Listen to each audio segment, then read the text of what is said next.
जय हिंद दोस्तों। उत्तरांचल ज्ञानशाला में आपका स्वागत है और आपकी तैयारी बहुत बढ़िया चल रही होगी, ऐसी मैं आशा करता हूँ। ये आपका प्रैक्टिस टेस्ट 13 है। इस सीरीज़ को आप लगातार देखते रहिए, आपको बहुत फ़ायदा होने वाला है परीक्षा में। तो यूके से संबंधित, उत्तराखंड से संबंधित, यूपी से संबंधित, एसएससी से संबंधित जितने भी एग्ज़ाम है, जहाँ पर भी जीएस और करंट अफेयर आता है, वहाँ आपको बहुत फ़ायदा मिलेगा। अच्छा लगे तो शेयर कीजिएगा, सब्सक्राइब कीजिएगा, लेकिन देखिएगा ज़रूर एक बार। चलिए, पहला प्रश्न आपके सामने लेके आते हैं। एक आईपी एड्रेस में कितने बिट्स होते हैं? तो इसका उत्तर है 32। तो ये बिट्स और बाइट्स वाला जो पूरा कॉन्सेप्ट है, इसको आप पढ़ लीजिएगा, ठीक है। जैसे क्वेश्चन आपको आपके सामने आता है और आपको टॉपिक नहीं आता तो आप उसको पढ़ लीजिए। अगला प्रश्न है, भारत की आकस्मिक निधि का संरक्षक कौन होता है? तो ये होता है राष्ट्रपति। देखिए, आकस्मिक को आप लिंक कीजिए इमरजेंसी से। तो भारत में इमरजेंसी कौन लगाता है? राष्ट्रपति। तो राष्ट्रपति ऐसे काम आकस्मिक वाले जो होते हैं राष्ट्रपति के पास होते हैं, तो राष्ट्रपति इसका संरक्षक होता है। एक और होता है कंसोलिडेटेड फंड ऑफ इंडिया, ठीक है, संचित निधि, उसको कौन देखता है? उसके उसके संरक्षण संसद के पास होता है, ठीक है। संसद के इजाज़त के बिना आप उसमें से पैसा नहीं निकाल सकते हैं। उसके बाद हमारे सामने तीसरा प्रश्न है, भारतीय स्वतंत्र, इसको काट लीजिएगा। भारतीय स्वतंत्रता संग्राम के नमक सत्याग्रह के दौरान किस महिला ने हाई कोर्ट के मौजूदा मजिस्ट्रेट को फ्रीडम सॉल्ट खरीदने को कहा? देखिए, बहुत ही महत्वपूर्ण प्रश्न है, बहुत इंपॉर्टेंट है, क्योंकि इसमें क्या है, इसका उत्तर है कमला देवी चट्टोपाध्याय। कमला देवी चट्टोपाध्याय वो महिला थी जिन्होंने महात्मा गांधी को कहा था कि इस नमक सत्याग्रह में महिलाओं को शामिल कीजिए। पहले उसमें महिलाओं को किनारे रखा गया था, तो फिर इनकी मुलाकात हुई, इन्होंने महात्मा गांधी से इस चीज़ के लिए कहा और इनके कहने पर उन्होंने महिलाओं को उसमें शामिल किया। फिर जो महिलाओं का नेतृत्व था वो इन्होंने किया। तो उसके बाद ये सॉल्ट लेके, नमक लेके पहुंच गई और उन्होंने मजिस्ट्रेट से कहा कि आप फ्रीडम स्वॉर्ड खरीदेंगे। तो ये बड़ा जोरदार किस्सा था। तो फिलहाल आपको इतना याद रखना कि कमला देवी चट्टोपाध्याय थी और इनके साथ में जो थी वो, ये उनके साथ में ये थी आपकी अवंतिका बाई गोखले, ये इनके साथ ही थी, लेकिन ये काम इन्होंने किया था, कमला देवी चट्टोपाध्याय ने। चलिए आगे बढ़ते हैं। अगला प्रश्न है, भारतीय पारंपरिक विज्ञान पर किस देश के सर्वदलीय संसदीय समूह ने तनुजा नेसरी को आयुर्वेद रत्न पुरस्कार दिया है, सम्मानित किया है? तो सबसे पहले तो ये आपको फैक्ट मिल गया कि तनुजा नेसरी को आयुर्वेद रत्न मिला है। अब किसने दिया? ये दिया है यूके की संसदीय समिति ने, ठीक है। तो सर्वदलीय संसदीय समूह ने दिया है। तो ये बहुत महत्वपूर्ण प्रश्न आपको याद रखना है। हमारा आयुर्वेद जो है परचम लहरा रहा है दुनिया में। किस पर्वत का तिब्बती नाम का अर्थ है विश्व की देवी माँ? ये बहुत महत्वपूर्ण प्रश्न 2-3 एग्जामों में आ चुका है। तो ये है आपका माउंट एवरेस्ट, ठीक है। ये माउंट एवरेस्ट, जिसको कि आपको तिब्बत में चोमोलंगमा कहते हैं। तिब्बत में क्या कहते हैं? चोमोलंगमा। और नेपाल में क्या कहते हैं? सागर माथा, ठीक है। ये नेपाल में कहते हैं, नेपाल में। तो आपको ये चीज़ को ध्यान रखना है, ठीक है। और ये बहुत महत्वपूर्ण प्रश्न भी है। चलिए आगे बढ़ते हैं। निम्नलिखित में से कौन जनसंख्या वितरण को प्रभावित करने वाला आर्थिक कारण नहीं है? तो देखिए, ये आर्थिक कारण है, अर्थ से संबंधित है। खनिज आर्थिक कारण में आता है, ठीक है, ये आपको पता होगा। तो आर्थिक कारण कौन है? उपरोक्त सभी, लेकिन पानी की उपलब्धता जो है, पानी, हवा, वायुदाब, ये सब क्या है? भौगोलिक कारण है, ठीक है। तो ये हमारा उत्तर हो गया। तो क्या है? पानी की उपलब्धता जो है आर्थिक कारण नहीं है, प्रश्न में नहीं है पूछा गया है, इसको ज़रूर ध्यान दीजिएगा। अगला प्रश्न है, किसी भी विकासशील अर्थव्यवस्था के प्रारंभिक चरणों में अधिकांश गतिविधियां किस क्षेत्र से संबंधित होती हैं? तो ये है आपका प्राथमिक क्षेत्र। शुरुआती बात करें प्रारंभिक चरण में, फिर आगे बढ़ते हैं। अक्टूबर हीट से आप क्या समझते हैं, ठीक है।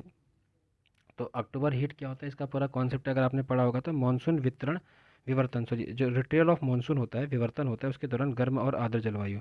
तो जब आपका मानसून लौटता है, नॉर्थ ईस्ट मानसून जो आपका लौट रहा होता है, तो यहाँ जो है आपका हाई प्रेशर बन जाता है, ठीक है। और यहाँ साउथ इंडिया में आपका निम्न दाब यानी कि लो प्रेशर बन जाता है। तो यहाँ पर क्या होता है, आसमान साफ़ हो जाता है। आसमान साफ़ होने की वजह से गर्मी आ जाती है और थोड़ी बहुत नमी आर्द्रता रहती है। तो गर्म और आर्द्र जलवायु की हम बात करते हैं। तो इसको आप पढ़िएगा ज़रूर अगर आपको कॉन्सेप्ट नहीं पता है तो। आगे बढ़ते हैं। किस नदी को बंगाल का शोक कहा जाता है? आप सबको पता होगा, दामोदर को कहते हैं, ठीक है। बहुत सरल प्रश्न है। कुछ प्रश्न सरल रहते हैं परीक्षा में, कुछ कठिन रहते हैं, कुछ मीडियम रहते हैं। निम्नलिखित में से किसे किसे किसी केंद्र शासित प्रदेश में उच्च न्यायालय स्थापित करने का अधिकार होता है? तो ये अधिकार कैसे होता है आपको बताना, ये होता है आपका राष्ट्रपति का, ठीक है। आगे बढ़ते हैं। सर्वोच्च न्यायालय की स्थापना से संबंधित अनुच्छेद कौन सा है? तो यह बहुत महत्वपूर्ण प्रश्न है। ये कौन सा है आपका? 124। हाल ही में किस देश के वैज्ञानिकों ने पहला कृत्रिम भ्रूण सिंथेटिक एम्ब्रायो तैयार किया है? देखिए, बहुत ही इंपॉर्टेंट करंट अफेयर है। ये करंट अफेयर क्या है? बहुत ही इंपॉर्टेंट। और ये काम किसने किया है? इजराइल ने, ठीक है। भारत के किन दो शहरों के बीच का आकाशा एयर जो है, भारत ने यहाँ पर भारत ने होगा, भारत ने किन दो शहरों के बीच का आकाशा एयर की पहली उड़ान का उद्घाटन किया है। तो ये भारत में कहाँ पर हुआ है, किस जगह पर हुआ है, ये आपको बताना है। बहुत महत्वपूर्ण प्रश्न है। ठीक है, तो ये हुआ है आपका मुंबई से अहमदाबाद ये। ठीक है, 14वां प्रश्न है, किस देश के वैज्ञानिकों ने एक कृत्रिम बुद्धिमत्ता आधारित यानी कि आर्टिफिशियल इंटेलिजेंस, एआई का मतलब है आर्टिफिशियल इंटेलिजेंस बेस्ड परीक्षण विकसित किया है जो कुछ ही मिनटों में कोविड-19 का सटीक निदान करने के लिए एक्स-रे का उपयोग कर सकता है। तो ये भी बहुत इंपॉर्टेंट क्वेश्चन है। ये आपका किया है स्कॉटलैंड ने। ठीक है, ये आपको याद रखना है। 15वां है, आर्य समाज किसके विरुद्ध था। तो आपको पता होगा आर्य समाज किसके विरुद्ध था, ये था अनुष्ठान और मूर्ति पूजा के विरुद्ध।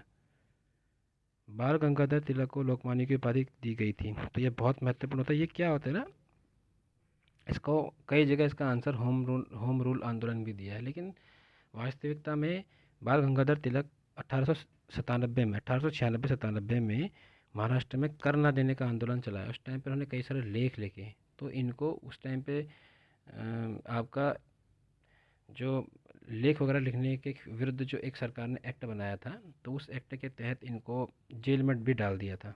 तो वो इनको बहुत ख्याति मिली थी, मतलब लोकमान्य मतलब जनता जिसको मान देती है। तो जनता ने इनको बहुत समर्थन दिया, बहुत माना उस समय, तो वहाँ से इनको लोकमान्य की उपाधि मिली। लेकिन कई जगह इसका उत्तर होम रूल आंदोलन भी दिया, लेकिन वास्तविक उत्तर यही ठीक है। ठीक है, परीक्षा में आएगा तो आपको ये लगाना है। ये दोनों वैसे साथ नहीं आएंगे, अगर आ गए तो हमको सी को ही चुनना है। 17वां, 1927 में ब्रुसेल्स में दलित राष्ट्रवादियों की कांग्रेस में राष्ट्रीय कांग्रेस की ओर से किसने भाग लिया था। ये बहुत कम लोगों को इसका उत्तर शायद पता हो, बहुत लोगों को, लेकिन बहुत लोगों को नहीं पता हो सकता। तो ये है जवाहरलाल नेहरू। ये क्या है, दलित राष्ट्रवादियों की कांग्रेस में इनकी जो कांग्रेस हुई थी यानी कि सम्मेलन हुआ था, उसमें किसने भाग लिया था, जवाहरलाल नेहरू ने। आगे बढ़ते हैं, राष्ट्रपति द्रौपदी मुर्मू ने किसके विरुद्ध राष्ट्रपति चुनाव जीता, यानी कि इनके प्रतिद्वंदी के रूप में कौन थे। तो कांग्रेस की तरफ से किसको, जो आपका एनडीए था, एनडीए ने किनको रखा था, द्रौपदी मुर्मू को रखा था। ठीक है, तो जो आपकी कांग्रेस पार्टी यानी कि जो आपका फिर उनकी तरफ से किसका था, किसके विरुद्ध थे, यशवंत सिन्हा को। ठीक है, यानी कि विपक्ष में कौन थे, यशवंत सिन्हा थे। तो यशवंत सिन्हा को, इनके खिलाफ यशवंत सिन्हा लड़े थे। तो द्रौपदी मुर्मू लगभग 64-65% वोटों से जीती थी। तो इनके बारे में आपको पूरा पढ़ना है। ठीक है, चलिए आगे बढ़ते हैं। निम्नलिखित में से कौन सी संसदीय समितियां हैं। तो आपको बताना है, लोक लेखा समिति, हाँ जी है, आपकी वित्त समिति में आता है। सरकारी उपक्रमों की समिति, committee on public account undertakings, ये भी है। सार्वजनिक उपक्रमों की समिति से कहते हैं। प्रोक्लेन समिति, ये भी है। तो यह सभी हमारी समितियां हैं। ठीक है, इसको आप ऐसे भी कर सकते हो, देखो इसको आप एलिमिनेशन से भी कर सकते हो। कौन सी संसदीय समिति है ये बोल रहे हैं। ठीक है, कौन सी है। अब पब्लिक अकाउंट भी है, एस्टीमेट भी है, क्लियर कट है, और एक ऑप्शन है यह सभी। तो इसका मतलब अब जब ये दो हो गई तो फिर तो सभी होंगी, क्योंकि एक से ज़्यादा हो गई हैं, तो फिर सभी को होना पड़ेगा। तो यह सभी। तारीख ए ऐलान पुस्तक के लेखक कौन थे। ठीक है, तो ये प्रश्न आपके सामने है, तारीख ए ऐलान पुस्तक के लेखक कौन थे। देखिए, हमने 19 प्रश्न कर लिए, ये 20वां प्रश्न है। एक प्रश्न मैं आज आपके होमवर्क के लिए छोड़ता हूँ। तो आप लोग इस सीरीज़ को देख रहे हैं नहीं देख रहे हैं, आपको लाभ हो रहा है नहीं हो रहा है, देखते हैं, तब क्वेश्चन बनाने का तभी फिर प्रेरणा भी मिलती है, मज़ा भी आता है। और अच्छे अच्छे क्वेश्चन है, मैं सोच रहा हूँ कि 40-40 क्वेश्चन, 25-25 क्वेश्चन, 35-40 अधिक से अधिक क्वेश्चन लेके आऊँ और महत्वपूर्ण प्रश्न लेके आऊँ। कुछ प्रश्न मैं सरल रखता हूँ इसलिए, ताकि जो चीज़ सरल है वो आपको याद है कि नहीं। कई बार हम बेसिक चीज़ें, सरल चीज़ें भूल जाते हैं कठिन पढ़ने के चक्कर में। और कुछ ज़रूरी ये भी होता है कि कुछ कठिन चीज़ें भी हमें पढ़नी पड़ती हैं, जो हमें परीक्षा में एज दिलाती हैं, एक हमको अलग से मेरिट में ना स्थान दिलाने में हमारी मदद करती हैं, रैंक दिलाने में मदद करती है। तो सरल तो सब पढ़ते हैं, थोड़ा सा मीडियम लेवल, थोड़ा सा कठिन लेवल भी हमें पढ़ना पड़ता है, पहले हमें बेसिक क्लियर करना पड़ता है। इसलिए मैं कुछ प्रश्न सरल डालता हूँ। अब ये प्रश्न थोड़ा सा अच्छा है, हिस्ट्री में ऐसे क्वेश्चन बहुत पूछते हैं, इंपॉर्टेंट है।